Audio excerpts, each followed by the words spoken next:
नमस्कार दोस्तों, स्वागत है आप लोगों का हमारे आचार्य जागेंद्र मिश्रा चैनल पर। 14 फरवरी बसंत पंचमी पर ये दो सब्जी भूलकर भी मत बनाना, माँ सरस्वती नाराज हो जाएंगी। दोस्तों, बसंत पंचमी का ऋतु आरंभ होने को है अब।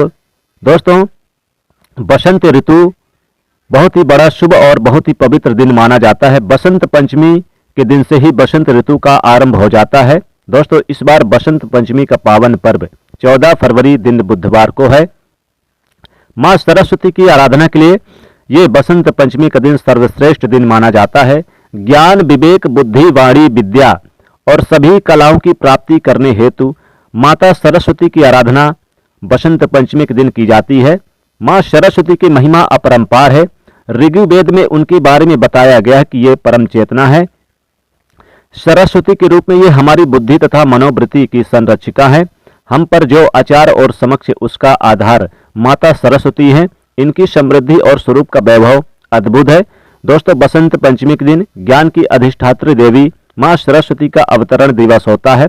उपनिषद के कथा के अनुसार सृष्टि के प्रारंभिक काल में भगवान शिव की आज्ञा से भगवान ब्रह्मा ने मनुष्य आदि लोगों की रचना की, लेकिन अपनी रचना से वो खुश नहीं थे। उन्हें लगता था कि कहीं कुछ कमी रह गई, जिसके कारण चारों ओर निराशा छाई रहती है। ध्वनि की कमी महसूस होती है। इस समस्या के निवारण के लिए उन्होंने अपने कमंडल से जल अपनी हथेली में लेकर संकल्प स्वरूप उस जल को छिड़ककर भगवान श्री विष्णु जी की स्तुति करना शुरू कर दिया। इस स्थिति को सुनकर भगवान विष्णु तत्काल प्रकट हुए। उनकी समस्या सुनकर विष्णु जी ने आदिशक्ति दुर्गा माता का आवाहन किया। विष्णु जी के द्वारा आवाहन पर मां भगवती दुर्गा तुरंत ही प्रकट हो गई। तब ब्रह्मा और विष्णु जी ने उन्हें इस कमी को दूर करने की विनती की। आदिशक्ति दुर्गा माता मन से और उनके शरीर से श्वेत वर्ण हरि तेज उत्पन्न हुआ। वो एक दिव्य चतुर्भुज स्त्री के रूप में बदल गया। उनके एक हाथ में वीणा, दूसरे हाथ में वर मुद्रा थे, अन्य दोनों हाथों में पुस्तक और माला थी। उन्होंने वीणा की ताल छेड़ी। उसके मधुर गुंजन से संसार के समस्त जीव जंतुओं को वाणी प्राप्त हो गई। जलधारा के कोलाहल से यानी कि व्याप्त हो गया पूरा। हवा चलायमान हो गया। हवा के चलने से सरसराहट होने लगी। वेद मंत्र गूंजने लगे और तब सभी देवताओं ने शब्द और रस का संचालन कर देने वाली उस देवी को वाणी की अधिष्ठात्री देवी सरस्वती कहा। फिर माँ दुर्गा ने ब्रह्मा जी से कहा कि मेरे तेज से उत्पन्न हुई यह सरस्वती आपकी पत्नी बनेगी। जैसे लक्ष्मी विष्णु जी की पार्वती शिव जी की, उसी प्रकार से सरस्वती देवी आपकी शक्ति होगी। ऐसा कहकर आदिशक्ति श्री दुर्गा अंतर ध्यान हो गए। जिस दिन ये घटना घटी उस दिन माघ मास की शुक्ल पक्षी पंचमी तिथि थी। तब से इस दिन को माँ सरस्वती के जन्म दिवस के रूप में मनाया जाता है। दोस्तों, जीवन में बुद्धि, ज्ञान, कला और हुनर हर कोई पाना चाहता है। हर काम में सफलता देती हैं माता सरस्वती। हमारी वाणी मधुर वाणी से कार बन जाते हैं, रिश्ते बन जाते हैं। मन की हर भावना वाणी से ही प्रकट होती है। हर विजय की वो कारक होती हैं जो हर व्यक्ति पाना चाहेगा, और उसी लिए ज्ञान और विघ्नता की अधिष्ठात्री देवी माँ सरस्वती की आराधना करना का विशेष महत्व है। विघ्नों को ये हरने वाली हैं, क्योंकि हर कोई चाहता है कला कल्पशील यानी बने, कला में निपुण रहे, जीवन में सफलता मिले, उत्तम वाणी मिले, अपना व्यक्तित्व प्रभावशाली बनाए, शिक्षा में सफलता मिले, अपने ज्ञान की बुद्धि से हर तरफ सराहना पाए। इन सब को पाने के लिए बसंत पंचमी के दिन बहुत महत्वपूर्ण है। इस दिन किए गए माँ सरस्वती के पूजन से कला, ज्ञान और बुद्धि की प्राप्ति होती है। शिक्षा प्रारंभ करने या किसी नए कार्य की शुरुआत करने के लिए यह दिन शुभ माना जाता है। इस दिन कई लोग गृह प्रवेश भी करते हैं। सामान्य से सामान्य व्यक्ति भी, छात्र, कलाकार, तंत्रज्ञ, हर किसी को चाहिए कि उनकी बात हर कोई माने, उनकी बातों का प्रभाव पड़े, वाणी से अद्भुत क्षमता आ जाए। जब हम बात करें तो सुनने वाले मोहित हो जाएं, और ये सभी तभी प्राप्त हो सकता है जब माँ सरस्वती की कृपा हमें मिले। तो इस बसंत पंचमी का स्वर्ण अवसर हाथ से जाने न दें। माँ सरस्वती की विधि विधान से आराधना जरूर करें। उनके मंत्र, स्तोत्र आदि का उच्चारण करें। और इसी हेतु हम आज के इस वीडियो में आपको बताने वाले हैं बसंत पंचमी से जुड़ी हर बात। इस तिथि के प्रारंभ और समापन का समय, पूजन के शुभ मुहूर्त का समय, पूजा विधि क्या होगी और कुछ खास उपाय जो आपको आपकी पूरी जिंदगी को बदल कर रख देगा। यानी कि आपको बसंत पंचमी के दिन ये चीज जरूर खा लेनी चाहिए। अगर ये खा लेते हैं तो माँ सरस्वती की कृपा तो बरसेगी ही बरसेगी, साथ ही पूरे साल आपके घर में जमकर पैसा आएगा। तो वीडियो को आखिरी तक जरूर देखें। दोस्तों, बसंत पंचमी के दिन सुबह जल्दी उठ जाएं, स्नान आदि करके स्वच्छ धुले हुए पीले सफेद वस्त्र धारण करें। आगे बढ़ने से पहले आपसे एक छोटी सी विनती है कि वीडियो को अभी तक लाइक नहीं किया तो वीडियो को लाइक करें और कमेंट में जय मां सरस्वती अवश्य लिख दें, ताकि माता सरस्वती की कृपा सबसे पहले आपको प्राप्त हो।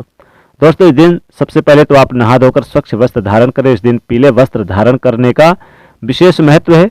मां सरस्वती के पूजन में अलग से चौकी लगाकर पीले वस्त्र पर उनकी प्रतिमा को स्थापित कर सकते हैं, या अगर घर के मंदिर में माँ विराजित हैं माँ सरस्वती तो वहां पर भी आप पूजन कर सकते हैं। कई घरों में माँ सरस्वती की प्रतिमा या मूर्ति नहीं होती, तो ऐसे में आप कोई भी धार्मिक पुस्तक रखकर उनका पूजन करें। माँ सरस्वती का रूप मानकर किसी भी धार्मिक पुस्तक की पूजा कर सकते हैं।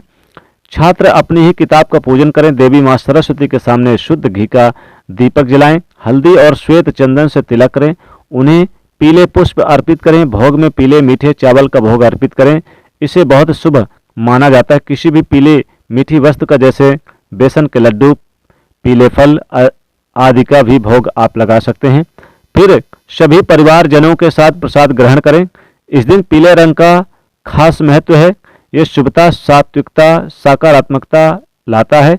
पूजन के बाद आप माँ के सामने यानी कि आसन लगाकर बैठ जाएं और माँ सरस्वती के बीज मंत्र का जाप करें। माँ सरस्वती का बीज मंत्र है ऐम। इस मंत्र का अधिक से अधिक जाप करें। यह बहुत ही प्रभावशाली छोटा मंत्र है। आप आसानी से कम समय में अधिक से अधिक संख्या में इस मंत्र का जाप कर सकते हैं। जितना अधिक जपेंगे उतना अधिक आपको लाभ मिलेगा। दोस्तों, हर माँ बाप यही चाहते हैं कि उनके बच्चे अच्छी शिक्षा प्राप्त करें, उनकी बुद्धि तीव्र हो, वो जीवन में तरक्की करें, और इसके लिए वो बच्चों को अच्छे संस्कार दिलाते हैं। बच्चों में व्यक्तित्व में चमत्कारिक रूप से बेहतरी के लिए ये उपाय जरूर करें। मानव आप अपने बच्चों के जीवा पर माँ सरस्वती को विराजमान कर रहे हैं, तो इस उपाय के लिए चाहिए होगा शहद, चांदी की कटोरी और सोने का छोटा सा तार। अगर चांदी की कटोरी नहीं है तो पीतल का, स्टील का कटोरी ले लें। सोने का तार नहीं है तो कुसा की जड़ आप उपयोग करें, या फिर आप अनार की लकड़ी लें। इस दिन सरस्वती के पूजन के पश्चात अपने बच्चे को घर के मंदिर के सामने बिठाएं, उसी कटोरी में शहद डालें, बाएं हाथ में कटोरी रखकर दाएं हाथ से उसे ढक दे। फिर अपने मन में 108 बार ऐम बीज मंत्र का जाप करें। इससे यह शहद अभिमंत्रित हो जाएगा। इस अभिमंत्रित शहद से आपको अपने बच्चे के जीवा पर माँ सरस्वती का बीज मंत्र ऐम लिखना है। यानी कि आपको ऐम लिखकर सोने की तार, कुशा की जड़ या फिर अनार की लकड़ी को शहद में डुबोकर बच्चे के जीवा पर माँ सरस्वती के बीज मंत्र को लिखें। लिखते समय मंत्र का जाप करें। अगर बच्चा थोड़ा बड़ा है तो उससे भी आप जाप करवाएं। ये बहुत ही अद्भुत है। बच्चों को बहुत सारी परेशानियों से मुक्ति दिलाता है। वाणी से संबंधित हर समस्या, जैसे अगर बच्चे को बोलने की समस्या है, हकलाने की समस्या है, या जैसे किसी भी जीव मोती है, किसी की जीभ मोटी है तो सांप नहीं बोल पाता, ऐसे हर मुश्किल को दूर करने के लिए यह बहुत ही श्रेष्ठ उपाय है। इससे माँ सरस्वती का वास बच्चे के जीवा पर हो जाता है। बच्चे की वाणी में मधुरता और सुधार होती है, बेहतरी आती है, याददाश्त मजबूत आ जाती है, शिक्षा में उसको सफलता प्राप्त होती है। माँ सरस्वती के पूजन से बुद्धि ज्ञान का वरदान मिलता है। संगीत, कला, विज्ञान और शिल्प कला आदि में कुशलता मिलती है। सुस्ती, आलस्य और अज्ञानता दूर हो जाते हैं। बसंत पंचमी का दिन हर कार्य के लिए शुभ माना जाता है। बसंत पंचमी को अबूझ मुहूर्तों में से एक माना जाता है। किसी अच्छे कार्य का शुभारंभ इस दिन करने से कार्य में सफलता मिलती है। इस दिन कुछ लोग अपने घरों की नींव की पूजा करते हैं। गृह प्रवेश, वाहन की खरीदारी, नए व्यापार का आरंभ आदि शुभ कार्य इस दिन करना पसंद करते हैं, क्योंकि मान्यता है कि इस दिन अगर शुभ कार्य की शुरुआत की जाए तो देवी सरस्वती के साथ माँ लक्ष्मी जी की असीम कृपा हमें मिलती है।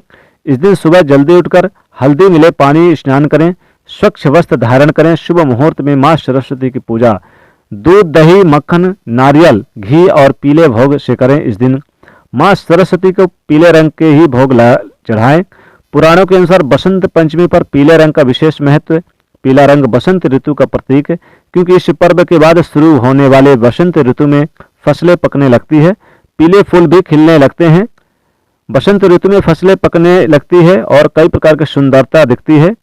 दोस्तों, हिंदू धर्म में पीले रंग को शुभ माना जाता है। पीला रंग शुद्ध और सात्विक प्रवृत्ति का प्रतीक माना जाता है। यह सादगी और निर्मलता को दर्शाता है। पीला रंग सूर्य के प्रकाश का है। पीला रंग ऊर्जा, सकारात्मकता और निष्ठा का प्रतीक है। यह दिमाग को सफेद करता है। ये आत्मविश्वास में वृद्धि करता है। इसलिए इस दिन पीले रंग के कपड़े पहने और पीले व्यंजन बनाए जाते हैं। चावल की खीर बनाकर बच्चों को खिलाए जाते हैं और चावल की खीर बनाकर थोड़ी सी उसमें चाहे तो हल्दी भी डाल दें और फिर इस खीर को पहले तो आप भोग लगा दें, फिर बच्चों को खिलाएं और स्वयं इसका सेवन करें। छात्रों को बसंत पंचमी के दिन माँ सरस्वती की आराधना अवश्य करनी चाहिए। इस दिन माँ सरस्वती की पूजा अर्चना करने से विद्या, धन, वैभव सब कुछ पाया जा सकता है। बसंत पंचमी के दिन भूलकर भी काले रंग के कपड़े ना पहने। बसंत पंचमी के दिन पंजीरी बना लें, यानी कि पंजीरी बनाकर आटे को भूंज ले अच्छी तरह से और फिर आप उसमें शक्कर डालकर भूंजकर पंजीरी का भोग लगाकर पंजीरी का सेवन जरूर करें। पंजीरी खाने से बहुत ही शुभ होता है। दोस्तों, बसंत पंचमी के दिन लाल वाला अंगूर जरूर सेवन कर लें। लाल वाले अंगूर को माता सरस्वती को आप पहले भोग स्वरूप चढ़ा दें, फिर इसका सेवन कर लें। और बसंत पंचमी के दिन आपको खीर बना करके जरूर सेवन करना चाहिए। खीर खा लेने से माँ सरस्वती की कृपा बरसती है, बहुत ही शुभ होता है। यानी जो भी आप इस दिन मीठे पकवान बनाएंगे, पक्के मीठे पकवान, उसका सेवन जरूर करें। अगर आप खीर बना रहे हैं तो थोड़ी सी उसमें हल्दी डालकर उसे पीला कर लें, फिर इसका सेवन जरूर करें। पहले माँ सरस्वती को भोग लगा लें, फिर आप खीर का सेवन कर लें, बहुत ही शुभ होता है। इस दिन पंजीरी का भी सेवन करना चाहिए। बसंत पंचमी के दिन पंजीरी का सेवन करना बहुत ही शुभ होता है।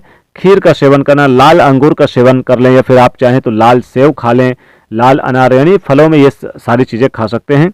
लेकिन भूलकर भी इस दिन आप नाशपाती और लहसुन प्याज से बनी चीज़ें भूलकर भी ना खाएं, यानी आपको मांसाहारी नहीं करना है। इस दिन लहसुन प्याज से बनी चीज़ें और साथ ही पत्तेदार सब्जी और साथ ही कुमड़ा आदि की सब्जी भूलकर भी नहीं बना के खाना चाहिए, इससे पाप लगता है। इस दिन आप चाहें तो प्याज लहसुन ना खाएं और इस दिन बैगन की सब्जी भी भूलकर ना खाएं। इस दिन आपको सिर्फ फलाहारों में जैसे कि सेव और आपको अनार खाना है। साथ ही इस दिन आप सीताफल खा लें और इस दिन पंजीरी बनाकर खा सकते हैं और इस दिन खीर बनाकर खा सकते हैं। तो इस प्रकार से उपाय करेंगे तो साल भर माता सरस्वती की कृपा बरसेगी। तो दोस्तों, अगर वीडियो पसंद आई है तो इस वीडियो को ज़्यादा से ज़्यादा लाइक करें, ज़्यादा से ज़्यादा शेयर करें और कमेंट में लिख दें जय माँ सरस्वती।